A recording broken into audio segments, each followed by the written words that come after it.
ఒక ఊరిలో ఒక వ్యక్తి ప్రతిరోజు నదికి వెళ్ళి 2 కుండలతో నీళ్లు తీసుకొచ్చేవాడు.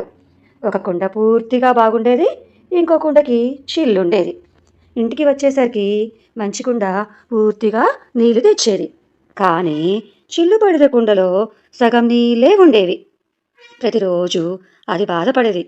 ఒకరోజు ఆ కుండ అన్నది, నాలో చిల్లు ఉంది, నేను పనికిరాని వాడిని, మీ శ్రమను వృధా చేస్తున్నాను, నన్ను మార్చేయండి.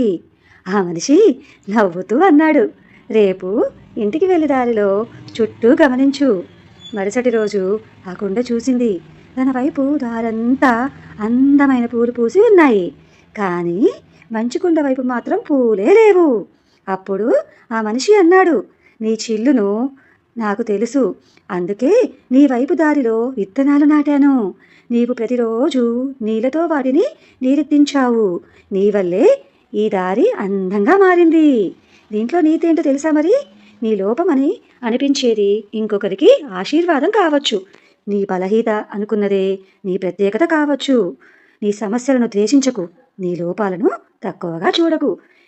నిన్ను కూల్చేస్తున్నాయి అనుకున్నవే నిన్ను నిర్మిస్తున్నాయి, అందుకే ఆగకు. ఇది ఫ్రెండ్స్ మన స్టోరీ ఈరోజు.